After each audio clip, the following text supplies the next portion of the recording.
لک الحمد یا اللہ الصلاۃ والسلام علیک یا رسول اللہ اما بعد۔ سلسلہ ہے ناظرین کے سوالوں کے جواب دینے کا۔ ناظرین میں سے کسی نے ہمارے کسی ویڈیو کے کمنٹس میں یہ سوال کیا ہے کہ جھوٹے منہ کیا دعا اور درود شریف وغیرہ پڑھ سکتے ہیں؟ یہ ان کا سوال ہے۔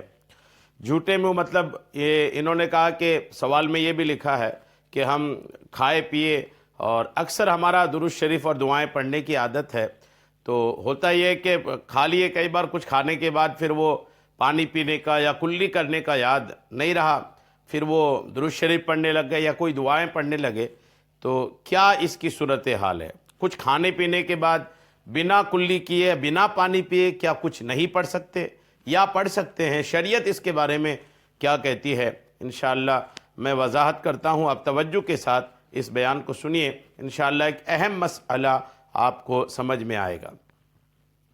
یاد رکھیے گا کہ کچھ کھانے پینے کے بعد، کچھ کھائے پیے اس کے بعد کچھ پڑھنا اگر چاہیں، درود شریف وغیرہ پڑھنا چاہیں، دعائیں وغیرہ پڑھنا چاہیں، تو بنا کلی کیے بھی کوئی پڑھے تو اس میں کوئی حرج نہیں ہے، پڑھ سکتے ہیں، پڑھنے میں کوئی پریشانی نہیں ہے۔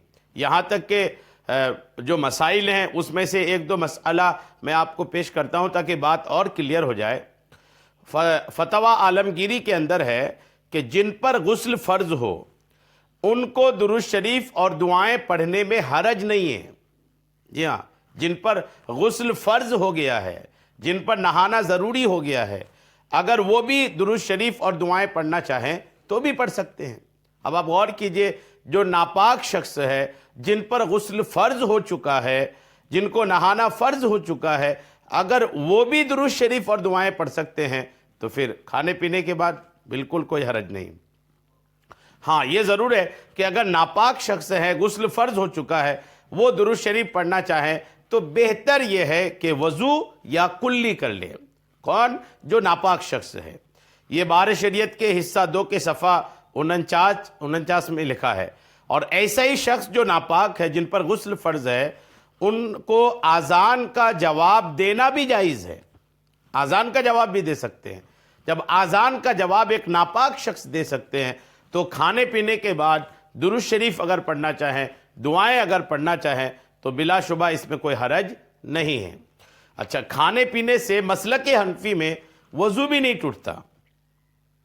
وضو کرنے کے بعد کھانے پینے سے وضو نہیں ٹوٹتا ہے، چاہے آپ گوشت کھائیں، کچا کھانا کھائیں، کوئی بھی پانی پی لیں، کسی بھی طرح کا مشروب یعنی پینے کی چیز پئیں، اس سے وضو بالکل نہیں ٹوٹتا۔ جی ہاں، اب جب کھانے پینے سے وضو نہیں ٹوٹتا تو کھانے پینے کے بعد درود شریف پڑھنے اور دعائیں پڑھنے میں کوئی حرج نہیں ہے۔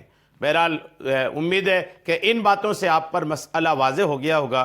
اللہ کریم ہم سب کو عمل کی توفیق عطا فرمائے، آمین، بجاہ النبی الامین صلی اللہ تعالی علیہ وسلم۔